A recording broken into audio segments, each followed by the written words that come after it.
couple of days from now, heck, even a couple hours from now, your entire business and life could be on an entirely different track. The track of growth, expansion, and clarity. As Stephen King once said, books are a uniquely portable magic. And I'm here to share some of that magic with you. Today, I'm going to share with you 10 books that have changed my business and life, and I think might do the same for you. Hi, Soul Business Owners. I'm Lauren. I'm a marketing coach here to help you do better marketing more consistently. I'm also someone who used to get in trouble as a kid for bringing my Nancy Drew books to the dinner table. Books have been changing my life mostly for the better since then. And that's never been more true than with running my small business. So much of how I approach business is informed by the books that I've read along the way. And I've rounded up 10 that I want to share with you. For each book we cover, I'm going to share what the book is about, what problem it solves, and 1 or 2 key takeaways that I've had that I want to share with you as well. So let's get started with number 1, Mindset, The New Psychology of Success by Dr. Carol Dweck. So the problem this book solves is perfectionism. For anyone who doesn't take action out of fear of getting it wrong, not getting it perfect, or being criticized, this book is a must read. Overall, this book is about beliefs and the lens through which we view the world, specifically exploring 2 different mindsets. A fixed mindset, where we believe that our abilities, intelligence, capabilities are fixed from birth, that they don't change, we can't improve them.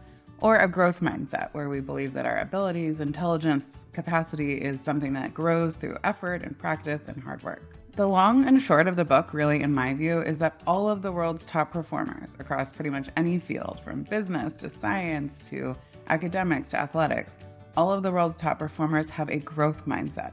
They believe that they can get better through hard work and effort and putting in the reps. Approaching business and life with this mindset has made a profound impact on me in the way that I live, and I think it will do the same for you. As a result of reading this book, I'm willing to do things imperfectly. I view making mistakes as proof that I'm actually trying, not evidence that I'm not good enough. I can see very clearly how throughout my life, I have held myself back so much with my own perfectionism, and this is something that I preach all the time now. This book is a must read for all perfectionists or anyone who doesn't take action out of fear of not getting it just right. So to make this super actionable, I want to give you a couple of takeaways that I think you can go implement right now, even if you haven't read the book. Number 1 is to embrace challenges. We get better when we're challenged and when we can learn from our mistakes. Something being difficult for you is actually a good sign. It means that you're learning and growing, not a sign of inadequacy. The second key takeaway for me is to celebrate effort, not just success. As a parent, this is something I'm really trying to internalize, to praise putting in the effort and trying over the results, because effort is what we actually have control over, and effort and trying and practice is what makes all the difference. Book number 2 is Atomic Habits, an easy and proven way to build good habits and break bad ones by James Clear. So the problem that this book solves is if you struggle to have consistent habits or show up consistently, this book is for you. Atomic Habits is a clear, proven system for using small changes in behavior to achieve big results. Just like an atom is the smallest particle in the universe that everything is made up of, an atomic habit is that small change, that small action, when taken consistently over time, can change everything. There's a reason that this book continues to show up on bestsellers lists over 5 years after it was published. It is that good. This is a super accessible read about building habits. You don't have to implement everything you learn to really get a ton out of this book. In fact, I think you could probably flip it open to a random page, read that page completely out of context, and still get a ton out of it. So here are a couple of my biggest takeaways that I still think about all the time, even years after reading this book. Number 1, we can't rely on feeling motivated. If we only take action when we feel motivated, that is a recipe for inconsistency and lack of follow-through. If there's something that we want to be doing consistently, we must build an environment and systems that will help us show up consistently. The second big takeaway for me is to make things easy. If there's something you want to be doing, you need to remove as many obstacles as possible, as much friction as possible, to make it so easy to do that thing. After reading this book, I often find myself asking, how could I make this easy? Book number 3, Rest is Resistance, a Manifesto by Tricia Hersey. This book solves so many problems, but the big one for me is equating our worth with how hard we're working. Rest is Resistance is a direct challenge to how our culture looks at rest and work. The book advocates for rest not only as a necessary human right, but a revolutionary act that can help us dismantle inequality and restore our health. This book is a refreshing, soothing, beautifully written book about how capitalism and white supremacy have impacted the way we look at rest, work, and our own self-worth. A couple takeaways from this is number one, rest does not have to be earned. We deserve to rest just like we deserve to feed ourselves, to take care of ourselves. It is an essential element of our lives. And second, there are ways to rest that are meaningful that don't have to require sleeping. Meditation, reading, taking a walk, stepping away from our phones and our screens. Book number 4, Stories That Stick: How Storytelling Can Captivate Customers, Influence Audiences, and Transform Your Business by Kindra Hall. The problem this book solves is telling stories, exactly as the title sounds, especially if you struggle with feeling like you have stories to even tell or putting yourself into your marketing in any way. I always say that your business's most powerful asset is you. And one of the best ways to highlight you and really have you come through in your marketing is to tell stories, large and small. This book is exactly what the subtitle suggests. It's a book about storytelling for business. It is chock full of examples, prompts, and questions to help you get started thinking through how to tell your stories. If you're someone who feels like you don't have any stories to tell, don't have anything to say, this book is a must read.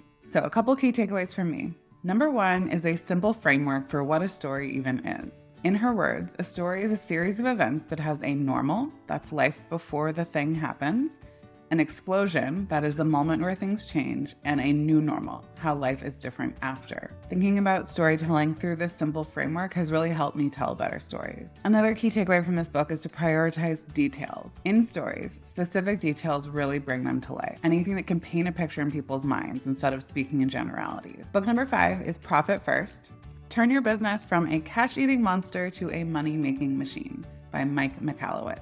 The problem that this book solves is business finances, and specifically making sure that you actually get paid in your business. Even if you're not an accountant, which you're probably not, you're probably familiar with the following general formula. Profit equals revenue minus expenses, where profit is just what's left over after you take everything that you have paid out of the money that you've made.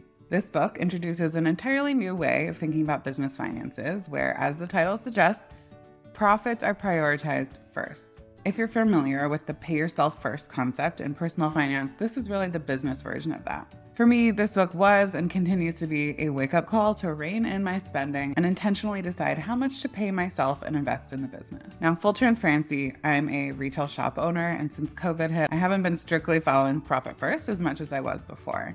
But I am working to get back toward it because it is that powerful. Key takeaways of this book for me are: number 1, pay yourself first. Prioritize how much you are getting paid and the profit your business is going to have over deciding how much you can spend on expenses. And the second is to use multiple bank accounts to keep your accounts separate. Profit, tax, money for expenses, things like this. He specifies the exact accounts that we should have, and they should actually be separate bank accounts so that we're not commingling all of our funds. Book number 6 is Essentialism: The Disciplined Pursuit of Less by Greg McKeown. The problem this book solves is spreading yourself too thin and therefore not really making much of an impact. This book advocates for putting as much of our effort as possible into as few priorities as possible, therefore enabling us to go much further than we could. This honestly is a constant struggle for me, and one that I have no intention of trying to follow to the letter, as the way that my brain works is I just like to have a lot of stuff going on, even if it maybe isn't the most efficient. That said, I've seen how powerful it is when we can take all of our diffused attention, things that would be going in 12 different directions, and instead focus on 1 or 2 things. That is really when we make progress. So a couple key takeaways from this. First is to get clear on your priorities. We can't focus on what matters most to us if we don't actually know what that is. A super crucial first step is to take the time to figure out what matters most to us in our lives and in our business so that we can spend our time accordingly. In business, what of our activities are actually generating the results we want? We need to really spend our time on that. A second big takeaway from this book is to create buffers in your schedule. Stuff comes up, things take us longer than we expect. Build buffer time into your schedule so that when things inevitably come up, we can stay focused on our priority without getting completely thrown off. Book number 7 is The Art of Gathering: How We Meet and Why It Matters by Priya Parker. The problem this book solves is about figuring out how to design gatherings and meetings that are intentional and make an impact on people. The book is, as the title suggests, about how we meet, whether in person or online, and how with just a little bit of a thought and intention, the time that we spend together can be so much more meaningful than it is by default. Now, this isn't a book that could ever really be considered a business book, but I found so much of it to be applicable to the way that I run my business. The truth of it is that in business, we meet a lot, whether it's with the team, with customers, whatever it is. Whenever we hold space for people, we have the opportunity to design it in a thoughtful, meaningful way, one where after this time that we spent together, people are better off somehow. Key takeaways on this one. Number one, before any meeting or gathering that you host, have a clear intention. What is the point of this? What do you want to be different as a result of this? Have that intention clear to yourself and your attendees so that you can design your agenda or your plan accordingly. Second takeaway is to set clear rules and expectations. When people know what's going to happen or what will be expected of them, there's way less anxiety and stress.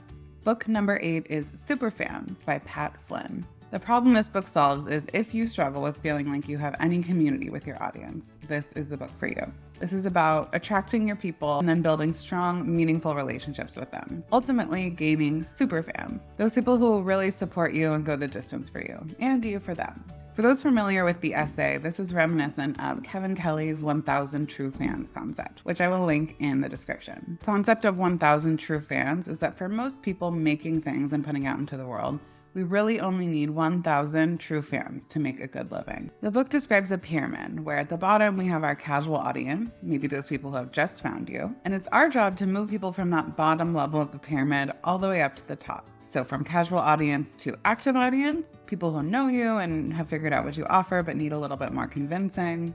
Then from active audience to connected community, where people are really bought in and at this stage they're even connecting with one another as members of your community.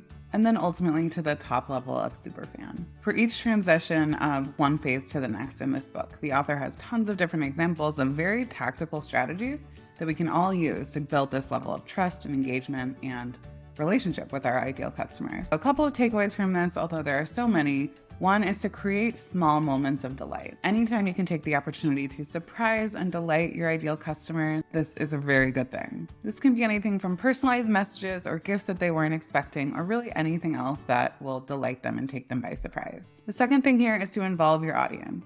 The more you can involve your community in the process of making decisions in your business, maybe marketing decisions or product decisions, decisions large and small, the more invested they'll be in continuing to be part of your world. Book number 9 is Big Magic, Creative Living Beyond Fear with Elizabeth Gilbert. The problem this book solves, so I think this book is for anyone who struggles with fear and letting fear hold them back in their creative work. Elizabeth Gilbert is the author of Eat, Pray, Love, and this book is about creativity and inspiration and how to overcome the fear and resistance that can so often get in our way. I really needed to read this exploration of fear in the creative process, to understand that fear is allowed to be there and that we can decide to take action and move forward anyway. I think about this concept pretty much every day, and I'm so grateful to have read this book.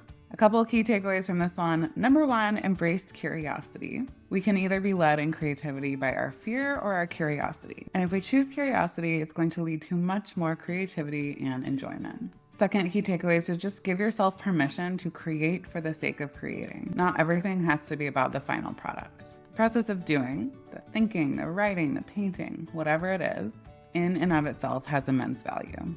Book number 10 is The War of Art. Break Through the Blocks and Win Your Inner Creative Battles by Steven Pressfield. So the problem this book solves is when you feel stuck and you feel like you just can't move forward, this is a book you need to read. This book is all about what Steven Pressfield calls resistance. It's that force that stops us from creating and making and actually moving forward with our work. I think about the concept of resistance pretty much every day, and it has been immensely valuable to have a name for it when I'm just feeling stuck or feeling that block in my way. A couple big takeaways here. Number 1, naming resistance is so powerful. When you find yourself procrastinating, fearing, or just not moving forward for whatever reason, identify that it's resistance that's in your way and invite yourself to move forward even while resistance is there. The second key takeaway is what Steven Pressfield calls adopting a pro mindset. You can treat your art and your creative work like a hobby, where you can just give into your whims and be led by the fear or the resistance or all of these feelings. Or you can treat it like a pro, where you show up at the same time. You sit down, you just get to work whether you feel like it or not. Okay, there's actually one more. Honorable mention is the 12-week year.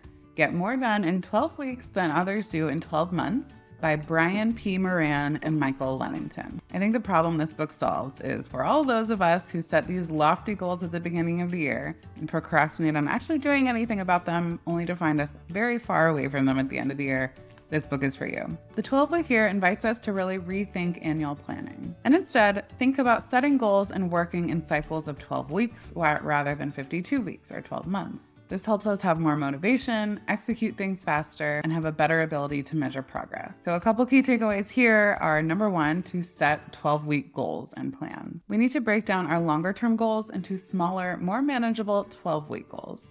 We can envision life 3 months from now and set a realistic goal. It's much harder to envision life a year from now. We also want to plan each week in advance. Spend time planning what actions you're going to take, those actions that are actually going to move you toward that goal, in advance of the week actually starting, so we know what we need to get done. And finally, create accountability. Yay! Accountability is when other people are involved in our deadlines, they know when we're trying to get things done by, and they can hold us to it. This is so powerful. This is something I've built into my life in as many ways as possible, and I would encourage anyone else to do the same. So there are our 10 books plus our honorable mention that I think all small business owners should read. Now, if you're watching this video because you're procrastinating on doing your marketing, I have a very important next step for you. Go watch the video that's gonna come up on the screen somewhere next, which will give you 50 ideas for content so you can go hit the ground running. Thanks for watching, and I'll see you next time.